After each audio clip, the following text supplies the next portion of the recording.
Well. So the YouTube channel Jubilee made a video called Light Skinned and Dark Skinned, and I noticed something pretty interesting in the comment section.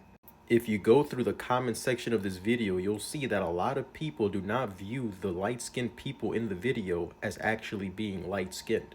Look at these comments. Who casted the light skins? Because half of them not even light-skinned. Tyler and Kaylin is the only ones that are actually light-skinned. I find it hard to believe the others have truly lived the experience of a light-skinned black person. I only see 2 light-complexioned black people on stage, but carry on. Half of the light skins are brown. What's going on here? Sabrina not even light-skinned, she's brown. I'm sorry, but Sabrina wasn't light-skinned. This is a terrible cast for the light-skinned people because 2 of them aren't even light-skinned. Bruh, Wesley Snipes is light-skinned according to this casting. Damn, it's one light-skinned dude out of all of them. Etc, etc, etc. But why do I find this interesting? Well, for reference, these are the 2 people that the majority of people had a problem being labeled light-skinned, especially the woman Sabrina. Here's Sabrina next to the woman that people didn't have a problem being labeled light-skinned. And here are 2 of the people that were labeled as dark-skinned. Now, as you guys can see, the difference in complexion between the 2 dark-skinned people and the 2 light-skinned people is damn near the same. You can even make the argument that the difference in complexion between the 2 dark-skinned people is actually greater than the 2 light-skinned people. And yet, I cannot find not one single comment of people having a problem with the dark-skinned people being put in the same category. Here are the other 2 people that were labeled as dark-skinned in the video, and as you guys can see, the man is clearly darker than the woman. But for whatever reason, people don't have a problem with both of them being labeled dark-skinned.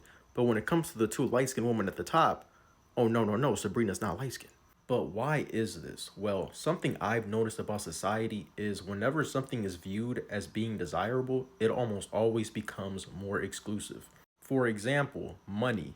The average person makes about $60,000 per year. Now, if someone that made $30,000 per year made a video and they called themselves broke, no one would bat an eye. As a matter of fact, they would probably say it for them.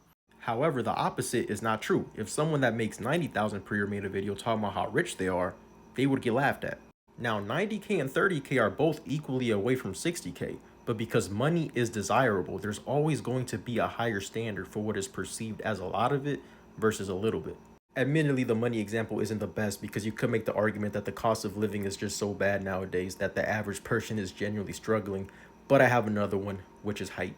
The average height of a man in the United States is 5'9". Now, if a man that's 5'7" called himself short, no one would bat an eye. As a matter of fact, I've seen people say that 5'9" is short. Also, I love a short king. I can date a short king. Yeah. Like a 5'9"er, I'm so cool with. However, the opposite is not true, right? When it comes to what is perceived as being tall, most people will say at least 6 feet, right? Or at least 6'2". And that is because height, especially when it comes to men, is very desirable, right? It is seen as something that is good. So to all the people that left those comments in that video, all you're doing is perpetuating the idea that being of a lighter complexion is more desirable.